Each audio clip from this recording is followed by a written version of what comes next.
Thanks very much, Conor, for the introduction, and I'd also like to thank Joe not only for his sterling work in sorting out the microphone, but for inviting me here and indeed for putting together this, for all the team for putting together this pretty unique event all week, not just this year, but indeed every year. It's some achievement. Today I have a couple of slides, but I sort of snuck them in at the last minute. I thought I was given a speech, which I'm not used to doing, like reading text. I'm used to talking ad nauseum. That's what lecturers are trained to do. So I have a couple of graphs in there which I'll sneak in. But what I'd like to do is talk about housing from the point of view of a blank canvas. So as Conor mentioned, we have a whole host of people looking at it and groups talking about it. But if we were to think about what it would be, what are best principles around housing policy, what would they be? And then we can identify where we fall down on that and where the actions that need to be taken. So to do that, to build it up from scratch, I'm going to talk about 4 areas in particular: macroprudential policy, construction policy, social housing and land use. And I think each of these is central to delivering housing in the right way. Having 4 policy areas is, I hope you'll agree, a countable number. And that's one of the key points I'd like to make at the outset, is that housing is certainly not let's leave it to the market and see what happens, but neither is housing this is so unbelievably complicated we don't even know where to start. As you may have noticed, I'll be mostly talking about how, but I will finish up a little on the why. For too long, I think it's been assumed that housing is a local issue. It's one that's sort of at best a secondary importance for policymakers. But I think this perception of housing is changing around the world. So you see thought leaders such as McKinsey and The Economist, policy advisors such as the OECD, the World Bank, the European Commission, and increasingly policymakers themselves realise that housing is a key factor when thinking about a range of issues, from competitiveness, as Conor mentioned, to capacity of Ireland to respond to the migrant crisis in the Mediterranean, and so on. More of that when I finish up.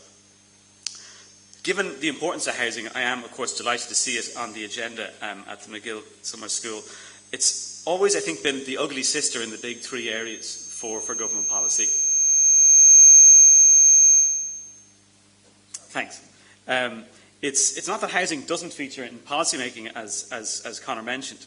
The Department of the Environment has responsibility for planning. The Department of Justice regulates estate agents. The Central Bank sets rules about mortgages. The Department of Finance controls taxation of the housing sector. The Department of Social Protection is involved in rent subsidy. The Department of Taoiseach, and even the Revenue Commissioners get involved when it suits them. And that's just at national level. At local level, county councils set their own development plans, their own minimum standards, and ultimately they can veto any planning application if they so choose. The problem with housing is not that it features on too few radars, it's that it features on too many, but nowhere is it first. There is no minister who votes at Cabinet who will be judged who will live or die politically by how they deal with housing. With such a mess in terms of responsibility, is it any wonder that we lack a coherent housing strategy? So what I propose to do, as I mentioned, is to outline from a clean slate what we might have. A key element of any strategy is having a clear overall aim and vision that we agree on. And for me, the vision for housing is pretty simple. We want an Ireland where residents can choose to live where and how they wish. Therefore, for me, the aim of housing policy is also pretty straightforward, that all people in Ireland have affordable access to adequate housing. Delivering on that relatively simple and hopefully easy to agree on aim requires action in each of the 4 areas I mentioned. And the first one is thankfully largely in place. It's macroprudential policy. This is 2010 speak for what an older generation will know as sensible building society lending rules. At its simplest, macroprudential policy limits house prices relative to your income. This matters because credit, in particular relaxing lending rules, is the key thing that drove the Irish housing bubble. So this graph here shows you the annual change in house prices, stripping out inflation, for different market cycles in the Irish housing market, some of my PhD research. The key one I draw your attention to is the one that's circled here is the early and late stages of the bubble. The big red bit is credit conditions. What that means is basically from 2001 to 2007, pretty much the only thing driving up house prices in Ireland. It wasn't incomes going up, it wasn't supply too much or too little. It was just credit conditions being relaxed and people having unrealistic expectations.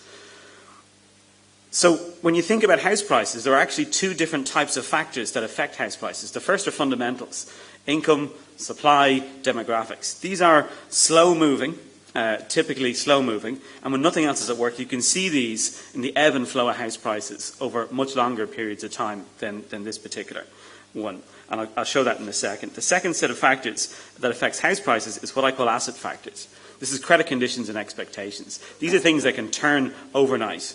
And they're the things that drive up and down house prices. So you can see there, yellow is expectations, red is credit conditions. These are the things that can turn overnight. They're not fundamentals. They're about beliefs. And beliefs can change. And they've driven most of the change from 1995 on. And what macroprudential policy is it effectively shuts off those red and yellow channels. It means that house prices just depend on income, supply, demographics, the fundamentals. As I mentioned, the ebb and flow of house prices. Some of the other research I've been doing has been trying to build up a much longer picture of what happened to the housing market in Ireland. So this is a work-in-progress version of house prices in Dublin, stripping out inflation, going back to 1900. I've stopped it at 1995 because, as I just pointed out, if you include that last bit, the whole thing goes bananas, as we know. But up to 1995, you can see the ebb and flow as incomes are rising or falling, supply is rising or falling. You can see some pretty dramatic falls and rises, but nothing like what we saw. So macroprudential policy is really important for stopping the kind of thing we saw 1995 to 2007. I think it's no exaggeration to say that if we had had the central bank rules we currently have since the start of this year, if we had had them in 1995, the housing bubble would have been nowhere near as dramatic as it was. We would have had swings, definitely, but nothing like what we saw. And I'm happy to talk about that in more detail during discussion if people want to bring it up. But what I'm going to do for the moment is take this as largely in place. Macroprudential policy is there. You need a minimum deposit if you want to buy a house. That's a good thing. Unfortunately, that's the easy one of the four, because it's done, it's water under the bridge. And remember, it was done by the central bank in the face of widespread opposition from the political system. The other areas are going to be equally tough to do, but are going to have to be done by the political system, by politicians who have to get re-elected. The second area I'd highlight is construction policy. So what do I mean by construction policy? Effectively, what I mean is anything that affects the cost of building a home and the quality of the homes that are built. So if good macroprudential policy limits house prices relative to incomes, good construction policy limits the cost of building a house relative to your income. It's the flip side of affordability. To see why this matters, consider an organisation thinking of building 100 two-bed apartments in Ireland today. They'll have to spend, this is a table rather than a graph, but I'll work through it, and they'll have to spend somewhere between €1,800 and €2,000 per square metre. If they're building in Dublin City Council or Dunleary Rathdown, and that's where most of the demand for apartments in this case is, they're not going to be allowed to build smaller than 80 square metres for two-bed, and realistically they're not going to get planning permission if the average size is less than 87 square metres. So these are the hard costs of construction. How many square metres, how much per square metre? And 80 square metres at 1,800 translates into roughly 145,000 per unit. If you have the 87 and the higher cost, 175,000. These are the hard costs, and on top of the hard costs, you'll see a multiplier there. The multiplier is the soft costs that go in on top. These are things like professional fees, the cost of finance, local authority levies, the VAT rate, the builder's profit margin. Roughly speaking, for every €1 in hard costs, you add 77 cents in soft costs, but that will vary from project to project. In this case, we take the 77 cent, and what it practically means is that the total unit cost, hard and soft costs, and I'm leaving aside land for the moment because I'm going to talk about that before I finish up, is somewhere between 260,000 and 310,000 for building an apartment. In and of itself, that figure means nothing until we connect it up to people's incomes. So let's take a household with 2 adults and 2 children. They earn 45,000 a year gross. They have a monthly disposable income of €3,000. If you have €3,000, you can't spend more sustainably than €1,000 a month on your accommodation, either rent or mortgage. And this logic works either way. I've taken it as a rental case, but it works in both ways. So we've got €1,000 that this family, that's not a particularly poor family, they're 45,000 a year, they can spend no more than 1,000 a month on accommodation. Let's go back to our unit that we're thinking of building. We know the cost is somewhere between 260 and 310, leaving aside land. So €260,000 converts into a monthly break-even rent of €1,300. So there's a simple rule: if you divide by 2 and then divide by 100. It's basically the maths that a developer will do about yields and maintenance to make sure that all the costs get covered. If you took the higher cost, I mentioned it's somewhere between 260 and 310, the break-even rent would be slightly over 1,500 euro. So we know that this family can't spend more than 1,000 euro sustainably. And if we wanted to build them a 2-bedroom apartment for 2 adults and 2 kids, currently it would cost between 1,300 and 1,500 euro. So per month, break-even costs. So we would need to subsidize a family earning 45,000 euro a year to the tune of 300 to 500 euro a month just to allow them to be able to afford a newly built apartment. And that's, again, leaving aside land costs. And of course, land costs you would expect to be high in a lot of the places where apartments are going to be built. Hopefully you can see now the importance of construction policy. If you take a single person and they earn 18,000 euro a year and they want to live in a 1-bedroom apartment, the figures are even worse. Again, depending on which numbers you take, you're talking about a monthly subsidy of between 500 and 600 euro per month for a single person to live in a newly built 1-bedroom apartment. This highlights the key rule underpinning what our construction policy should be. We need to benchmark the cost of building the minimum socially acceptable home and then connect that cost back to the real economy, back to our incomes. Most of the policy suggestions we've heard so far about improving supply relate to the soft costs. Why don't we lower VAT? Why don't we scrap local authority levies? Why don't we have zero profit homes? Each of these suggestions ignores the fact that that ratio between hard costs and soft costs, that multiplier, 1.77, that's sort of the same in other countries. It's not out of line. The blindingly obvious bit that we shouldn't be ignoring is the fact that it's 1,800 to 2,000 euro a square metre in Ireland, in the Republic of Ireland, and it's 1,000 to 1,200 euro a square metre in Belfast, in most German cities. So we need to reduce the hard cost of construction by between a third and a half. Currently, the maximum number of square metres that a household with 45,000 euro in income can afford is 62. And we won't allow anything to be built that's less than 80. In a healthy market, that should be the other way around. You should be able to afford far more than the minimum. If we were able to reduce the hard costs of construction from 1,800 down to 1,500, that family would be able to afford 75 square metres. If we were to reduce the minimum, not every unit, not the average, but the minimum from 80 down to 60, we now would put that family in a position where they could either choose to live in 60 square metres and have disposable income to spend on something else, or if they want, they could go to 70 or 75 square metres in terms of how much space they want to live in. This is giving people the freedom to live how and where they wish. Remember the vision I mentioned at the start. One thing before I move on is just to mention, perhaps for discussion, the life cycle of housing. Currently we have universal size restrictions based on what I think is the misguided belief that all housing should be suitable for all people at all times in their life. We need to move to a life cycle approach where we recognise that people at different stages and in different ways of life have different housing needs, be they students, young professionals, families, single-person households, downsizers, or assisted living for the elderly. This exercise here also points out, I think, a key point that's been missed entirely by our policymakers over the last 10 years as they've consistently increased minimum standards. Regulations definitely bring benefits. They also bring costs, and we need to understand the relationship between the two. What Dublin City Council in particular has done over the last 10 years is substantially increase the cost of building a new home by something like 30 to 50% at a time when incomes have been falling. Actually, I'll need that for a sec. A range of areas now need to be benchmarked against our peers to find out how we can get those hard costs back in line with the real economy. This includes things that sound relatively innocuous but can be quite expensive. Mandatory car parking spaces, lift requirements, orientation, ceiling heights, balcony sizes, and of course the minimum floor area itself. I've been unable to find a world with higher minimum size requirements than Dublin. This may sound like a badge of honour, and in fact most of the councillors take it as a badge of honour, but large minimum sizes have huge opportunity costs. Remember, size and quality are two very different things. Given the onerous size requirements have actually cut off supply of new housing in Dublin, it's made our homelessness problem worse, not better. Dublin's badge of honour is anything but. Those who lose from onerous building requirements are not developers. If projects are not viable in Ireland, they look elsewhere. Those who lose from onerous standards are those on low incomes, those who cannot afford to cover the high construction costs on the income they have. This is particularly so because Ireland lacks a coherent social housing strategy, the third area I'd like to address. Nowhere were the cruel effects of good intentions more obvious than in the removal of bedsits.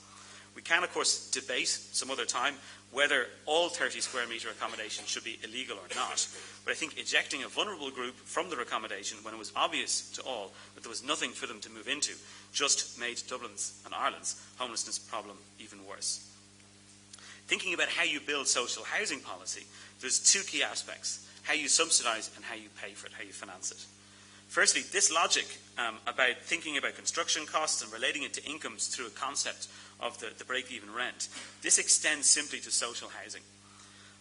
Suppose we know that the minimum socially acceptable family home has a break-even cost of $1,200 a month.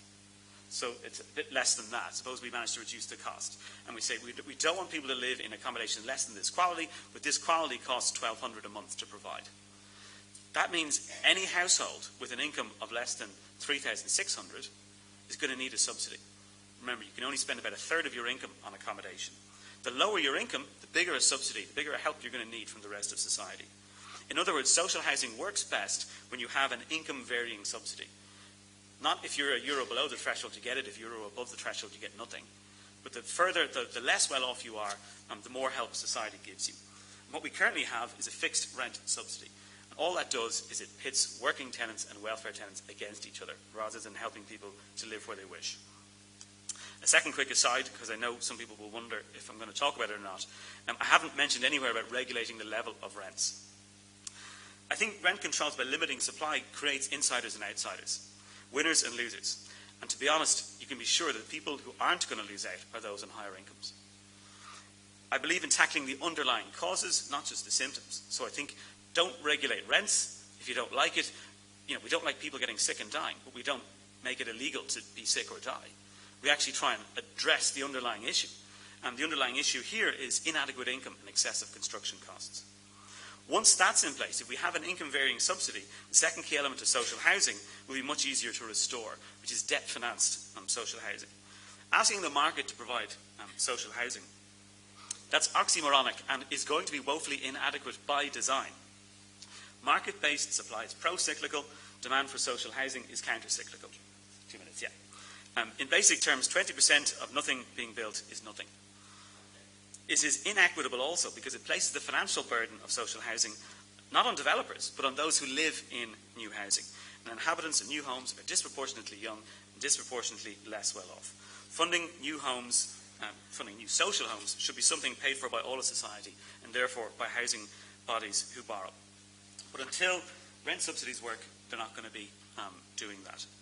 The final element is big enough to be a topic on its own, and I'm conscious of time, so I'm going to just talk about it very briefly, is land use policy. If we could implement policy of benchmarking the cost of the minimum socially acceptable home and implement a policy of subsidising those who can't meet it, I think that would address most of the current pressure points. Moving into the longer term, we need to start a discussion about land use policy. And however tough grasping the nettle will be in terms of construction policy and social housing, it's going to be even tougher again to ensure our land is used well. This is a part of Dublin. The Dublin industrial estate is in the middle of that map. It's 170 acres. It's a hodgepodge of Baptist churches, retail outlets, and some last lingering industrial facilities spread over 170 acres. It's inside Dublin City Council.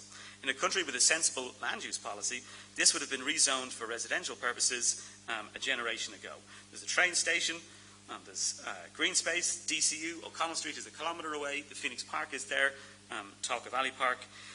Back of the envelope suggests that as industrial land, it's worth roughly zero, plus or minus 100 million. As residential land, it's worth about 3 billion. It'd be suitable for about 10,000 homes or a year's worth of supply for the city. And somewhat astoundingly, the terminus of the Cross-City Lewis is going to finish in a half-used industrial estate. So why is it not rezoned?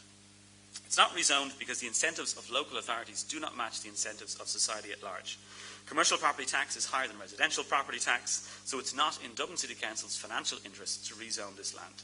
To align local authorities' incentives with the social good, you need to have equivalent property taxes across all land uses, and that's why I say this is not going to be easy. The same story, this is Dublin, I am finishing, this is Dublin bus routes and Dublin bus depots. And you can see that all the depots are in the middle. They're the old Dublin United Tram Company depots, and all the bus routes finish at the edge of the city. So the farce of Dublin bus drivers living out in Lucan, driving into Broadstone, into a multi-storey car park, to park the car, to get the bus, to drive out to Lucan, to start the bus, to drive it across the city. Last use land policy is not the way to go. Go to best use. So, as I say, we missed a trick by not implementing land value tax. We pretty soon could end up, if we freeze property tax bills, with a system like the UK, where new properties have to be hypothetically valued as if they had existed in 1991 to try and give them a property tax bill. As I say, time's tight, so I'll have to concede that this is going to come third on our to-do list after construction policy and housing. So a final word on the why. Housing underpins a huge part of our policy space. Think about nursing homes, a topic that's been in the news a couple of times this week. The whole pressure on nursing homes would be a lot less if we had much greater churn in housing, where retired couples move out of the family home long before issues emerge. Similarly, think about the response to the Mediterranean crisis. Ireland's going to take 600 people. I may be unusual, but I would happily vote for the politician who promised to increase that to 6,000 people every year. Why? More people in Ireland means more diversity, but perhaps more practically speaking, it means more demand and therefore more jobs. With an extra 2,000 families a year needs housing. And housing is in short supply, so the language around how we respond to the migrant crisis is currently about capacity constraints and not about opportunity. And the final example is competitiveness. 30 years ago, our FDI projects were large manufacturing plants. Labour costs were about a third of the multinational cost base. Now FDI is tradable services. Wages make up about 3/4 of the cost base. And what makes up a third of workers' spending? Housing. That means housing is now 1/4 of Ireland's competitiveness. And with growing scarcity of housing, not just in Dublin but across the country, I wholeheartedly agree that we need one coherent plan for housing. Hopefully I've shown you that together with macroprudential policy and hopefully in time land use policy, the two key elements we need to address now are the break-even cost of the socially acceptable home and social housing policy, where if you earn less than that break-even cost, we give you the money to afford that home. This, I believe, is the best way to bring about an Ireland where residents can choose to live where and how they wish. Thanks for your time and for indulging me with an extra couple of minutes, and I look forward to discussion.